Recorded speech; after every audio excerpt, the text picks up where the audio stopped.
Selamat pagi dan salam sejahtera untuk kita semua. Semoga kita semua selalu dalam lindungan Allah Subhanahu wa Ta'ala.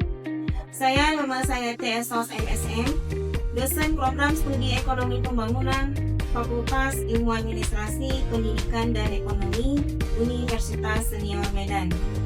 Saya telah menjadi dosen sejak tahun 2023 dengan jabatan fungsional saat ini adalah asisten ahli.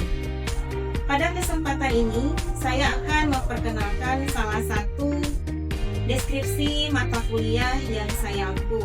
Sebelumnya, saya akan menjelaskan terlebih dahulu bidang keahlian yang saya tekuni adalah manajemen sumber daya manusia.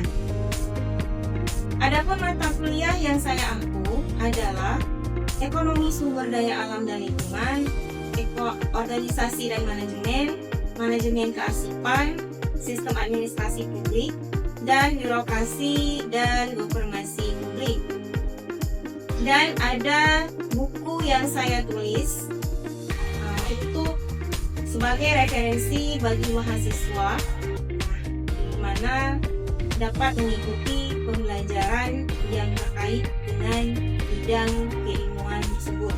Di antaranya, buku yang pertama ada buku manajemen organisasi pada tahun 2022, dan yang terbaru adalah buku manajemen sumber daya manusia, strategi, teori, dan aplikasi pada tahun 2026.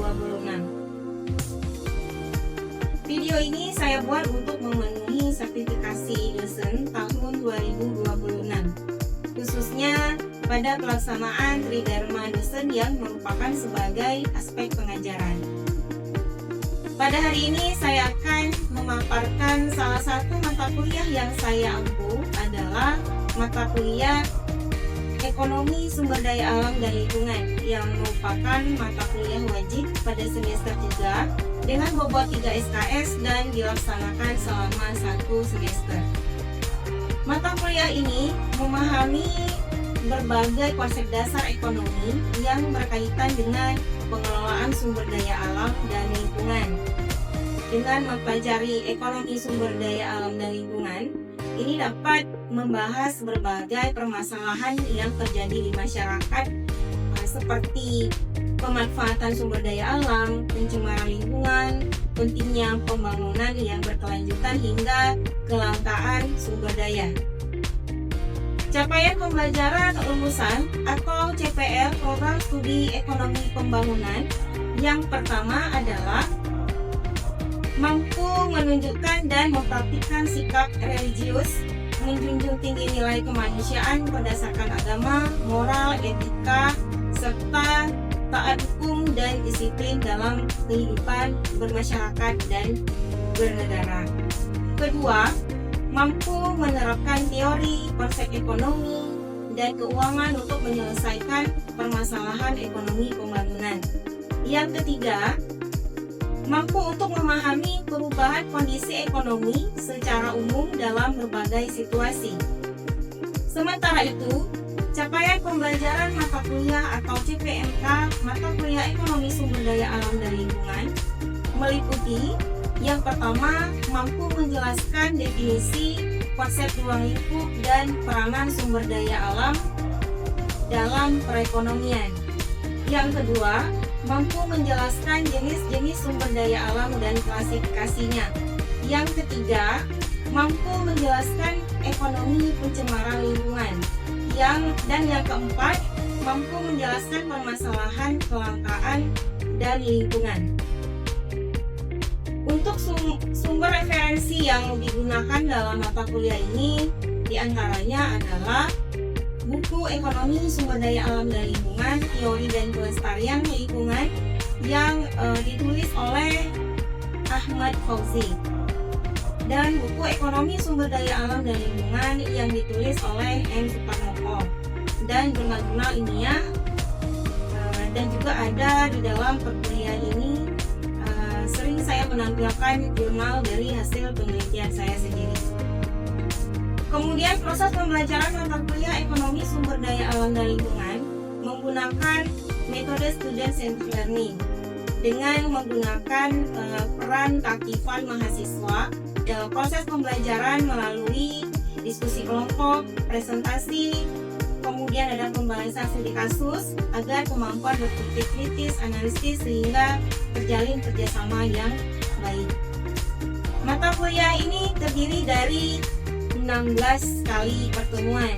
Pertemuan pertama menjelaskan pemahaman tentang materi ekonomi, sumber daya alam dan lingkungan. Pertemuan kedua menjelaskan ruang lingkup ekonomi, sumber daya alam dan lingkungan. Pertemuan ketiga menjelaskan peranan sumber daya alam dalam pembangunan ekonomi.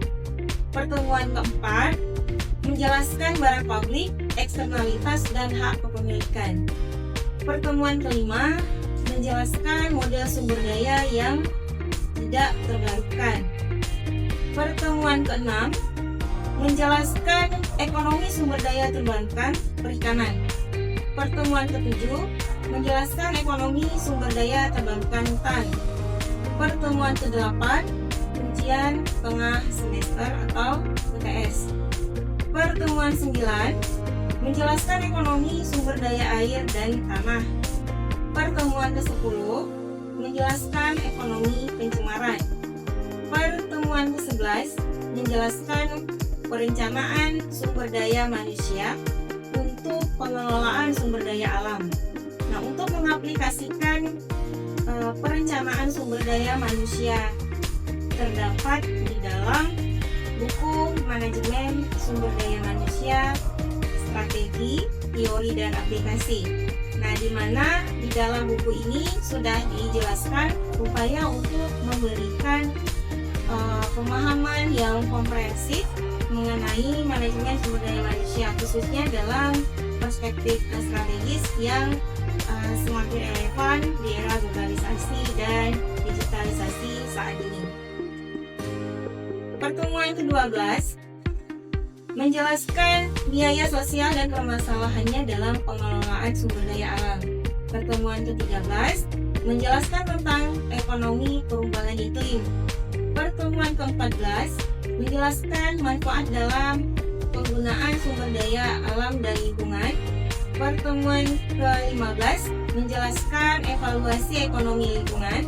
Dan pertemuan 16 ujian akhir semester yang akan merangkum dari pertemuan pertama sampai pertemuan ke-15. Kemudian untuk metode penilaian dari mata kuliah ekonomi sumber daya alam terdapat beberapa komponen penilaian, diantaranya adalah kuis 15%, tugas 15%, project 30%, UTS 20%, dan UAS 25%. Demikian penjelasan singkat yang dapat saya sampaikan mengenai pembelajaran mata kuliah ekonomi sumber daya alam dan lingkungan yang saya ampu di program studi ekonomi pembangunan Fakultas Ilmu Administrasi Pendidikan dan Ekonomi Universitas Senior Medan. Dan bersama ini, marilah kita menyaksikan cuplikan kegiatan pembelajaran yang saya laksanakan di kelas sebagai gambaran pelaksanaan proses belajar mengajar. Terima kasih dan selamat menyaksikan. Wassalamualaikum warahmatullahi wabarakatuh.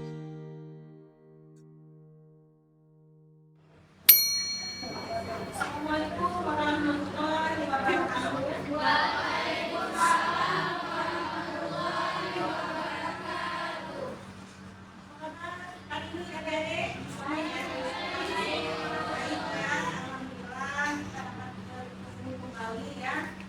Dalam keadaan sehat apabila jumlah kelas kita yang sangat berbahagia ini.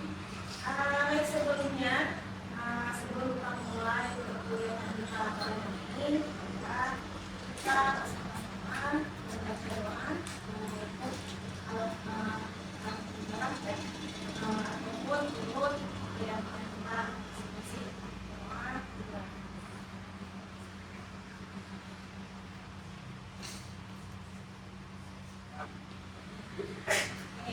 Selanjutnya, sebelum kita mulai kita absen dulu ya. Kita lihat di sini. Nanda Rusiani,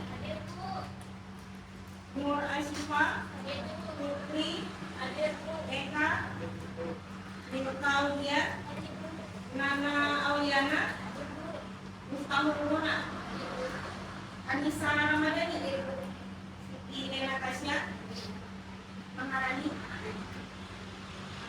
Luna, Ikhwan Muslim, Muhammad Amal Raihan, Ella, Diana. Ya, oke. Baik. Nah, kita masuk ya ke materi kita pada hari ini ya. Jadi hari ini kita masuk ke pertemuan kelima, itu ekonomi sumber daya perbankan hukum yang katakan. Kita masuk dulu ke perikanan pertama. Ini sumber daya terbarukan ini ada perikanan, kemudian ada penyimpanan, ya, kemudian ada kemudian. Nah, untuk sebelum kita masuk membahas materi kita, kita kembali lagi ke materi kita minggu lalu. Ada yang masih ingat nggak dengan yang dikatakan dengan ekonomi sumber daya? Coba ya, silakan. Ekonomi sumber daya yaitu cara mengelola dan memanfaatkan sumber daya yang terbatas agar dapat memenuhi kebutuhan manusia yang tidak terbatas secara efisien dan berkelanjutan. Oke, nah ekonomi sumber daya ini merupakan sebuah teknologi yang mempelajari bagaimana sumber daya alam atau sumber daya lainnya itu dikelola dengan baik, ya. Untuk kebutuhan manusia atau masyarakat. Nah, sumber daya alam ini kan dia terbatas, ya kan? Dia terbatas sumber daya alamnya. Nah, sedangkan manusia ini kan dia harus berkelanjutan nih. Dia tidak akan terus menjadi. Bagaimana cara kita? Makanya kita mempelajari ekonomi sumber daya. Bagaimana cara kita bisa mengelola sumber daya alam ini dengan baik, ya, bisa dimanfaatkan untuk masyarakat banyak, ya. Jadi bukan hanya ada sumber daya tapi kita sia-siakan, tapi cobalah kita manfaatkan bagaimana cara kita mengelolanya dengan baik, ya. Karena ini sangat bermanfaat sekali untuk kebutuhan masyarakat yang berkelanjutan. Nah, ekonomi sumber daya. Di sini ada dikatakan dengan jenis sumber daya. Ada yang tahu? Ya, silakan.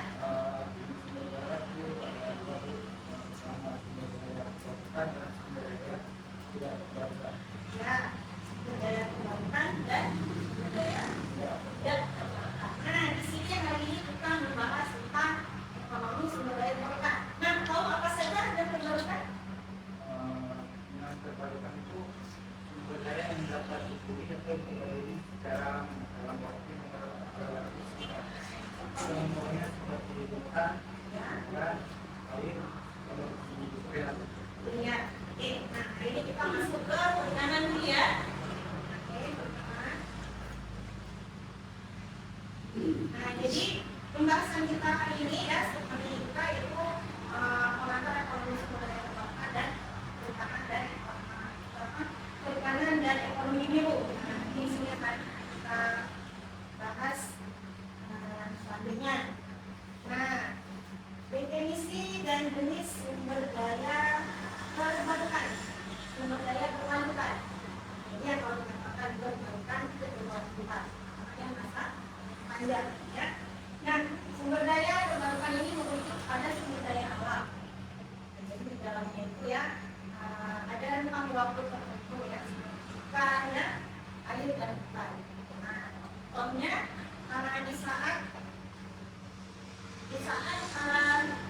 apa ya, contohnya seperti hutan. Nah, hutan ini kan terbarukan ya. Nah, kalau kita mau memanfaatkan hutan, kalau hutan dimanfaatkan sebaik mungkin. Nah, kenapa? Karena dia menghasilkan contohnya itu seperti kayu. Nah, kayu ini kan bisa dimanfaatkan kebutuhan masyarakat, ya. Dia bisa untuk meningkatkan kebutuhan ekonomi juga, ya. Nah, jadi kalau ada hutan, jangan ditebang sembarangan, karena sangat bermanfaat sekali. Nah, kalaupun penebangan hutan itu memang ada keperluannya. Nah, manfaatnya untuk masyarakat banyak Indonesia. Tapi kalau terutama sembarangan, nah ini bisa mengakibatkan kerusakan hutan. Nah, kalau terjadi kerusakan hutan ya, hanya sekarang misalnya terjadi banjir, nah itu bisa menyebabkan seperti apa? Seperti penanaman hutan kembali, ya. Kemudian melakukan pembunuhan untuk pemberdayaan hutan tersebut. Ini dia ada sumber daya hutan juga ikan, air, dan air kita kan masih membutuhkan air bersih untuk kebutuhan kita sehari-hari. Nah, ikan juga. Nah, ini sudah akan kita bahas yang lagi. Nah, misalnya minyak bumi. Nah, minyak bumi ini kan dia terbatas, ya. Nah, jadi kita pernah mempelajari ini, ya. Kita bisa memahami bagaimana kita mengelola minyak bumi ini dengan baik, karena manfaatnya juga begitu sangat dibutuhkan untuk masyarakat atau keluarganya. Jadi jangan misalnya minyak bumi dimanfaatkan tidak dimanfaatkan sebaik mungkin, tapi hanya untuk apa ya, disia-siakan lah seperti itu. Jadi, nah coba dikelola dengan baik minyak bumi, jadi dia bisa berlanjut terus untuk kedepannya.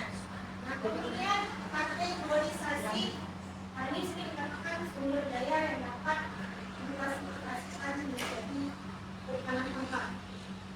Nah, perikanan tangkap ya, yang lebih berbagai seperti matahari, angin, biomasa, dan listrik.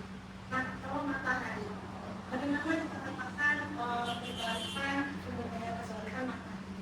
Matahari kan mempunyai sumber daya energi panas. Jadi energi panas ini memang bisa kita manfaatkan ya, manfaat untuk kebutuhan kita sehari-hari kan, kebutuhan baju, kemudian untuk menggantikan baju ya, kemudian atas untuk kebutuhan listrik ya kan. Nah, jadi banyak ya manfaat dari matahari. Kemudian angin juga. Nah, angin juga seperti itu. Bagaimana kalau kita butuhkan angin ini bisa kita butuhkan? Nah, bukan hanya anginnya kita butuhkan angin dingin, bukan itu saja, tapi banyak kebutuhan lain yang memang diperlukan dalam kehidupan sehari-hari. Misalnya kincir angin, ya kincir angin. Kemudian untuk kincir air. Nah, ini kan memang kita butuhkan ya. Kincir air itu kan biasanya itu di usaha-usaha permukaannya. Nah, itu kan ada kincir air ya, jadi berputar. Kenapa? Karena memang itu yang dibutuhkan di lokasi tersebut. Ya, kemudian biomasa. Biomasa ini seperti apa?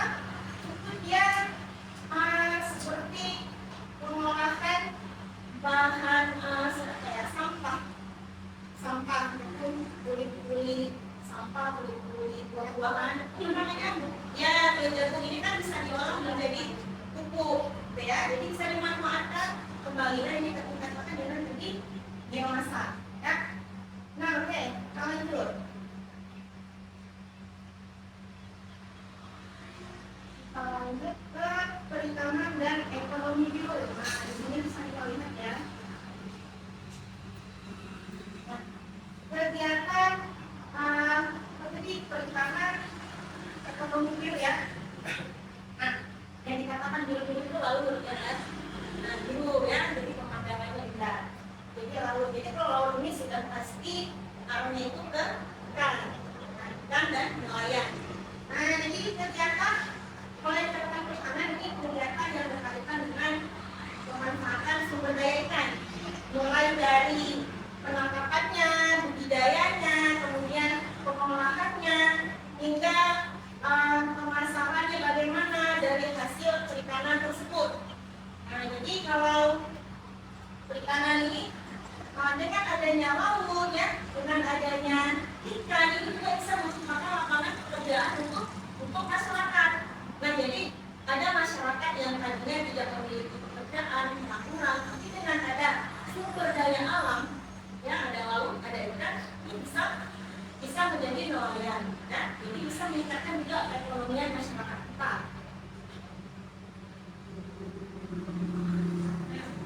Ekonomi biru, ekonomi biru, biru ekonomi. Jadi di sini konsep pembangunan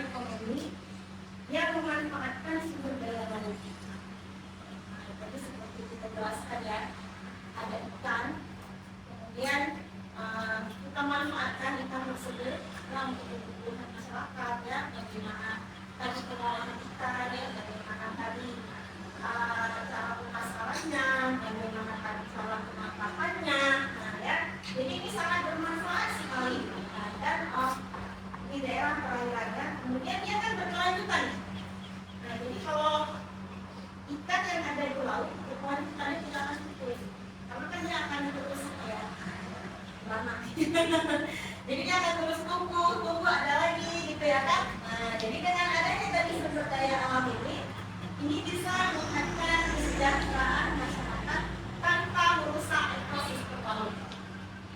Nah, tahu nggak bagaimana yang dikatakan merusak ekosistem laut? Contohnya, gunung, ya kan? Iya, berarti bukan harimau.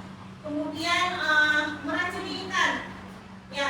Nah, meracuni ikan itu tidak hanya memberi racun di laut mungkin, tapi apa ya, pembuangan limbah, misalnya seperti itu ya. Nah, jadi dengan pembuangan limbah tadi ya, bisa membuat pencemaran lingkungan, apalagi di daerah lautnya ini sangat berbahaya sekali. Nah, kemudian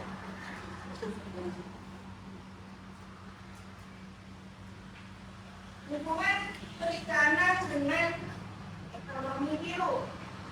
Nah, dalam konsep ekonomi biru, sektor perikanan ini tidak hanya berfokus pada peningkatan produksi, dan tidak ada pada pelestarian stok ikan. Jadi jangan, maksudnya memang ikan di laut itu banyak ya, kita kan masih menyediakan stok gitu ya. Nah, jadi bagaimana cara kita tadi menjaga kelestarian, karena kan di laut itu ada karang, batu karang gitu ya, ya banyak sekali. Jadi itu jangan dicemari juga. Nah, jadi tetap kita jaga kelestariannya. Nah, gimana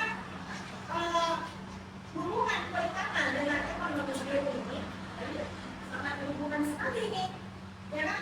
Ekonomi biru ini kan sudah merupakan pangkal laut. Nah, ini laut itu bisa menjadi objek wisata. Ya, laut bisa menjadi objek wisata, di mana juga bisa memberikan peluang untuk membuka lapangan pekerjaan. Ya kan? Ya. Nah, contohnya kalau kita itu di Jombang, ya daerah kita di Jombang ya. Nah, jadi daerah Jombang itu tempat wisata satu-satunya yang ada di Pulau Semawe yang memang tempat wisatanya itu dikunjungi orang banyak. Nah, itu juga terdapat ikan ya, ada para nelayan ya, jadi bisa memanfaatkan kebutuhan sumber daya alam tadi dengan baik. Ya kan Jombang itu tetap dijaga kan kelestariannya ya, tidak sembarangan di situ. Kenapa? Karena sudah ditempatkan sebagai objek wisata kita.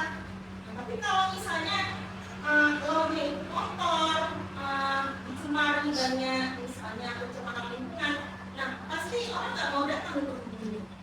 Nah, tapi kalau tetap menjaga kelestariannya, pasti liburannya pasti ke Jombang, rumahnya kemana Jombang, ya kan?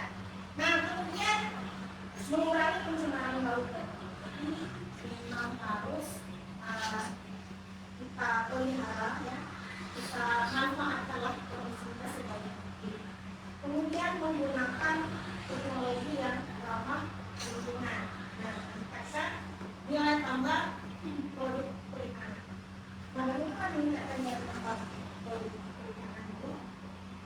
Kalau kita bisa, karena banyak orang ini makanya tambah sampah bisa dibuat ya nasi sarden ya, kemudian bisa dibuat jalur bakso, dan jadi banyak ya manfaatnya. Jadi bisa meningkatkan nilai tambah produk perikanan. Nah, kalau hasil produknya bagus, sudah pasti pemasarannya juga meningkat gitu ya. Maka karena memuaskan gitu ya, memuaskan hasilnya. Kemudian menjamin kesejahteraan nelayan dan budidaya. Memang otomatis ya kalau para nelayan ini dia pencariannya itu nelayan, karena dia tempat tinggalnya itu sudah berada di pesisir pantai ya. Jadi dengan adanya tadi laut ya, apalagi tempat daerah kita ini, kalau di Indonesia itu memang sudah jelas sekali ya, itu laut memang yang dia. Nah, jadi ini sudah menjamin kesejahteraan nelayan. Nah, saya juga enggak juga masih ada kok nelayan yang ini. Nah, itu tergantung kondisi alam. Kalau misalnya tadi mungkin angin kencang gitu, ataupun misalnya ada terjadi air pasang gitu ya. Ini kan pasti nelayan stok dulu nih, nggak berani dia tapi kan tadi ada stok ikan, ya kan? Ada stok ikan tadi, nah itu masih bisa dimanfaatkan untuk para nelayan ataupun penjual di pasar ya, yang mungkin harganya ya sudah agak berbeda itu. Kemudian kita lanjut. Manfaat ekonomi biru.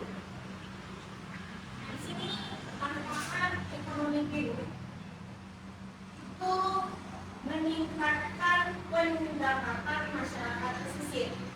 Nah, dengan adanya tadi laut, kemudian sumber daya alamnya ikan gitu ya.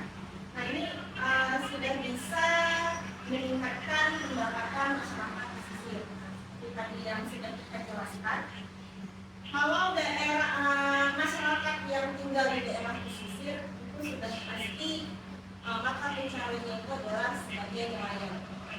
Nah, apapun mereka berjualan, ya berjualan jadi ikan olah dengan baik ya, dengan ikan asli, jadi banyak macam ragam ikan lah.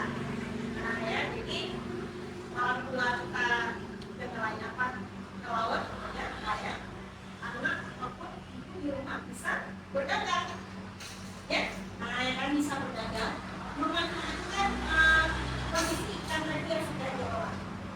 Nah jadi bukan memanfaatkan ikan basah. Nah ini bisa diolah. Misalnya nanti akan harus uang untuk oleh kayak sampai gitu kan. Tapi kan banyak sekali usaha rumah tangga. Dan banyak sekarang kan usaha rumah tangga yang ada. Jadi ibu-ibunya ini memanfaatkan ikan-ikan tersebut apa yang masuk pada. Misalnya ikan teri itu bisa dibuat sambal atau sebagainya. Jadi bisa meningkatkan pendapatan masyarakat pesisir. Jadi kalau kita banyak pelatihan ya, banyak resep-resep itu kan banyak sekali ya di media sosial kita melihat ikan yang bisa diolah ataupun ikan itu tapi yang kalau punya itu lama ya. Nah kemudian menjaga keberlanjutan sumber daya laut, menjaga keberlanjutan. Nah di sini laut ini dia akan terus ada laut. Tapi sudah kita lihat ya, menjaga keberlanjutan sumber daya itu bagaimana. Jadi ada yang tidak bisa lakukan pengeboman, kemudian banyak hal yang lain sebagainya. Kalau menjaga ini sangat bermanfaat sekali untuk ekonomi biru. Kalau menciptakan lapangan pekerjaan juga. Laut bisa dijadikan tempat pariwisata. Kalau saja ada sekarang misalnya kan sawah ya, sawah di daerah kita bisa dijadikan tempat pariwisata. Daerah mana tuh? Guntur. Ya. Nah jadi banyak nih. Kita daerah pesisir nih. Nah itu daerah pesisir. Jadi banyak sekali sekarang kita memanfaatkan di laut itu sebagai pondok. Jadi pondok itu kita nggak sama dengan di tempat kita. Jadi di tempat daerah itu berbeda-beda pondoknya. Nah, jadi luar biasa sekali ya inisiatif masyarakat yang memanfaatkan sumber daya alam yang ada dan untuk menciptakan lapangan pekerjaan. Nah jadi di lokasi itu nanti ada yang membuka usaha kuliner, kemudian sedang dan lain-lain sebagainya. Ini luar biasa sekali lapangan pekerjaan. Jadi diharapkan itu tidak ada masyarakat di daerah sekitar yang menganggur, kecuali yang malas, diharapkan jangan malas. Nah, karena ini bisa menjadi ataupun merupakan sebuah pengalaman untuk kita semua ya, bisa menjadi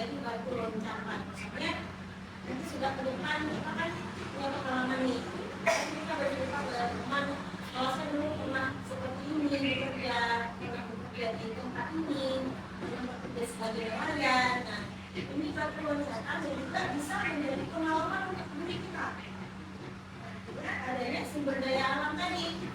Ya, kemudian mendukung ketahanan pangan melalui produksi ikan yang berkelanjutan. Nah, mendukung ketahanan pangan melalui produksi ikan. Jadi kalau ikan ini terus kita produksi keluar, ya, kita ekspor keluar, ya, jadi ini bisa mempertahankan pertumbuhan ekonomi kita. Nah, contohnya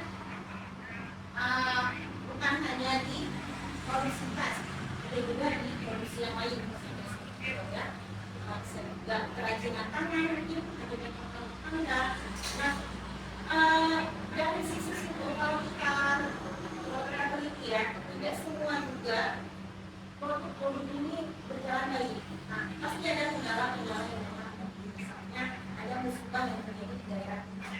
Nah, sudah pasti stok produk itu kan berhenti, ya, stok produk misalnya produk kan berhenti karena apa? Terhambat dengan infrastruktur, ya, misalnya jalan putus, ya, kayak kondisi yang ya, nah, terjadi banjir, jalan putus, di sini tekanan untuk perekonomian kita juga semakin sulit waktu itu.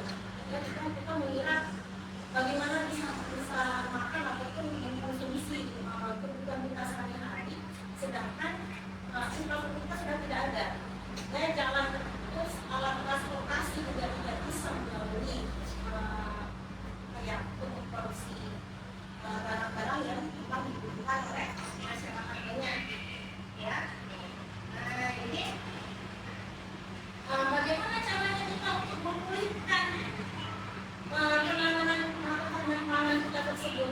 Nah, jadi pelan-pelan itu akan berangsur-angsur kembali, gitu, ya, berangsur-angsur kembali. Bagaimana caranya? Mungkin ada strategi yang akan kita lakukan. Kita akan terus tingkatkan, bikin memproduksi ikan, ya, karena ikan ini kan bisa ikan kering, ya, tadi bukan hanya ikan basah, tetapi bisa kita produksi melalui pemberitahuan melalui media sosial, gitu, ya, melalui media sosial ataupun informasi dengan teman-teman yang lain, ya, jadi tidak putus komunikasi. Nah, tidak putus komunikasi supaya apa? Supaya produk ikan yang tadi usaha rumah tangga itu bisa berjalan terus. Jadi jangan sampai ini sudah terjadi hal-hal yang tidak diinginkan oleh semangat lagi. Waktu diajak mau berusaha nggak jelas kok. Nah, jangan seperti itu, jangan berputus asa. Nah, jadi hidup ini terus berputar, ya, ada membaik, ada memburuk, ada membaik lagi. Nah, tergantung siapa, tergantung diri kita. Kalau kita nggak mau, nggak ada praktek, nggak ada tindak, nggak ada tidak akan berjalan. Tapi kalau kita ada semangat ingin bangkit yang memperbaiki perekonomian kita, nah, ini luar biasa sekali nih. Nah, bisa-bisa usaha kita yang kecil, dari kecil dulu bisa berkembang. Kenapa? Karena tadi ada komunikasi melalui media sosial, ya, melalui teman-teman. Kita ada teman dulu, saya dalam memproduksi ini, ya, saya memproduksi ikan nih, ikan kering. Nah, foto kita informasikan, kita sebarkan ke orang. Jadi kalau postingannya, misalnya postingannya itu bagus, cantik, pasti orang akan bicara kita, ya. Nah, mencari kita misalnya menghubungi nomor kontak sekian, misalnya seperti itu, ya kan? Nah, ini cara kita, strategi kita untuk meningkatkan ketahanan pangan. Nah, ini merupakan dukungan, ya, dukungan dari ekonomi ini.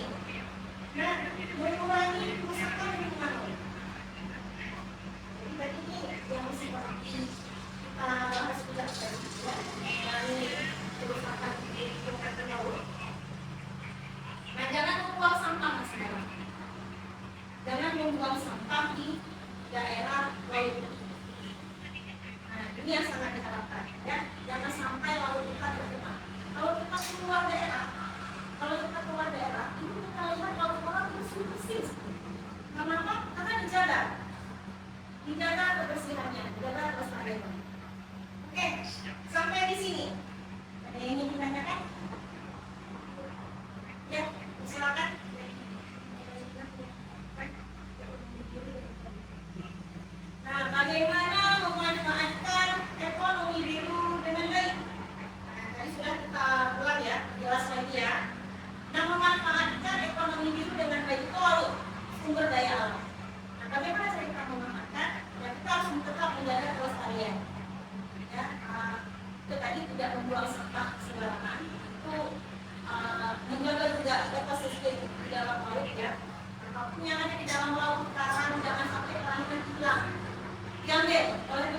Jadi coba dilestarikan, ya dilestarikan lingkungan lautnya. Nah, kemudian tidak membuang limbah ke laut.